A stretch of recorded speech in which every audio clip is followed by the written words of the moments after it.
જી સૌથી પહેલાં સ્ટોક પર ફટાફટ ચર્ચા કરી લઈએ, પછી બાકીની બાબતો પર ચર્ચા કરીએ. સૌથી પહેલાં હિન્ડાલ્કો, કારણ કે જો અહીંયાથી ફોકસ એટલા માટે છે કારણ કે અહીંયાથી આઈપીઓ તેમણે મુલતવી રાખ્યો છે. હવે આપણે જોયું હતું કે જ્યારે પણ આઈપીઓ ની સમાચાર આપણને આવતા દેખાયા હતા ત્યારે અહીંયા એક સારી એવી તેજી આપણને હિન્ડાલ્કોની અંદર આવતા જોવા મળી હતી.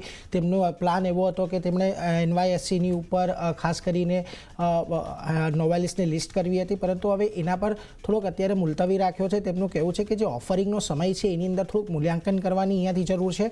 હવે ખાસ કરીને આ કેમ રાખ્યો છે એના માટે કંપની જે કારણ આપ્યું છે તે તો અત્યારે આપણને વધારે બહુ લોજિકલ નથી લાગતું, પરંતુ એમનું એટલું એવું જ કહેવું છે કે અમે ભવિષ્યમાં ફરી પાછું એક વખત લાવીશું, ત્યારે અમે આ બાબતે ચર્ચા કરીશું.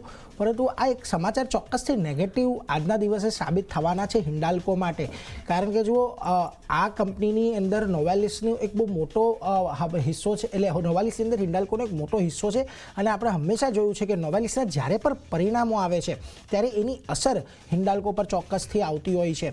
અને આ જે વેલ્યુ અનલોકિંગની એક પ્રક્રિયા હતી એ થોડીક અહીંયાથી આપણને અટકતી જોવા મળશે. એટલા માટે આજનો આ સમાચાર હિન્ડાલ્કો માટે મહત્ત્વના રહેવાના છે. થોડોક ઘટાડા સાથે આજના દિવસમાં આપણને સ્ટોક કામકાજ કરતો જોવા મળી શકે છે.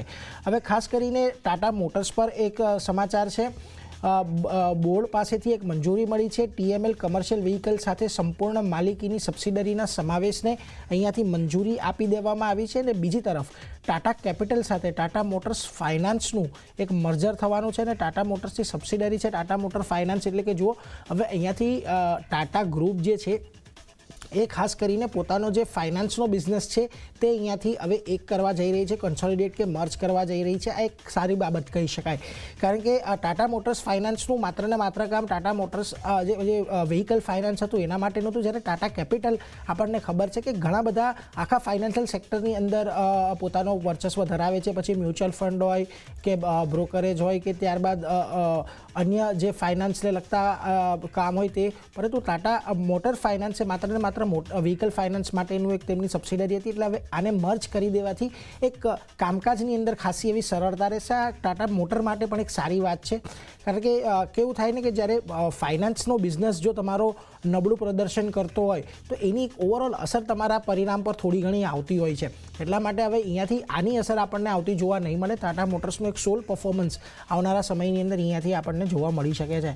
આ ઉપરાંત શિલ્પા મેડિકેર પર એક ખાસ ધ્યાન રાખવાનું છે, કારણ કે US FDA સાથે દવાના ઉત્પાદનની પેટન્ટ પ્રક્રિયા માટે તેમણે DMF ફાઇલ કરી છે, ડ્રગ માસ્ટર ફાઇલ. હવે જો આ અહીંયાથી અપ્રૂવ થઈ જાય છે તો એમના માટે પોઝિટિવ એ રહેશે કે આજે પેટન્ટ માટેની પ્રક્રિયા પેટન્ટ જે છે એ એમને મળી જતા રહેશે. અને અમેરિકાની અંદર આજે દવા માટે પેટન્ટ એમણે દાખલ કર્યા છે તેના એકમાત્ર તેઓ સેલર કે ડિસ્ટ્રીબ્યુટર બનશે. આનાથી ફાયદો કંપનીને એ થશે કે આ દવાનું જે માર્કેટ USની અંદર છે તે એમને કેપ્ચર કરવામાં મદદ કરશે અને બીજી કોઈ કંપની ન આવી શકે, અથવા આવે તો પણ લાઇસન્સિંગ કરાર દ્વારા તેમણે આવવું પડે.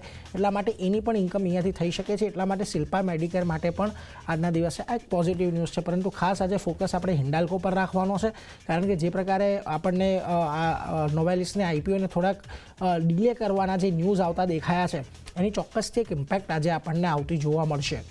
પરંતુ આરતી, તમારી પાસે પણ બીજા અન્ય સ્ટોક્સ છે. કયા સ્ટોક્સ પર આજે તમે નજર રાખી રહ્યા છો? જી, અન્ય સ્ટોકની વાત કરીએ તો શરૂઆત વિપ્રો સાથે કરી શકીએ. આ પોઝિટિવ સમાચાર કંપની માટે બનતા દેખાયા છે. ઝેડસ્કેલર સાથે કંપનીએ કરાર કર્યા છે ખાસ કરીને, અને વિપ્રો સાયબર એક્સ જે છે એક્સરે માટેના કરાર અહીંયાથી કરવામાં આવતા દેખાયા છે. તો વિપ્રો પર ખાસ ફોકસ રાખવાનું રહેશે કે કઈ રીતે પોઝિટિવલી સ્ટોક જે છે તે આપણને રિએક્ટ કરતું જોવા મળી શકે છે.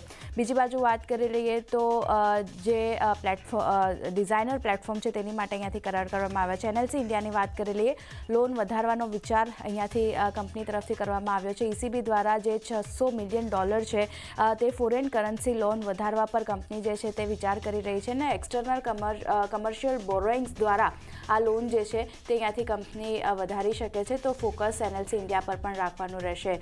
PNBની વાત કરી લઈએ તો અહીંયા હિસ્સો વેચવાના સમાચાર આવતા દેખાઈ રહ્યા છે. કેનેરા HSBC જે છે, HSBC લાઈફ ઇન્સ્યોરન્સમાં શેરમાં લગભગ 10% હિસ્સો જે છે તે અહીંયાથી આપણને વેચતી જોવા મળશે. તો એક ફોકસ રાખવાનું રહેશે પીએનબીના કાઉન્ટર પર પણ. સાથે જ આરસીએફની વાત કરી લઈએ તો અહીંયા નોટિસ મળવાના સમાચાર આવતા દેખાઈ રહ્યા છે. ગેરવ્યાજબી નફા માટે ખાસ કરીને 265 કરોડની રિકવરી નોટિસ જે છે તે અહીંયાથી કંપનીને મળતી દેખાઈ રહી છે. તો આરસીએફના કાઉન્ટર પર પણ ખાસ આજે નજર રાખવાની રહેશે કઈ રીતે સ્ટોક રિએક્ટ કરે છે.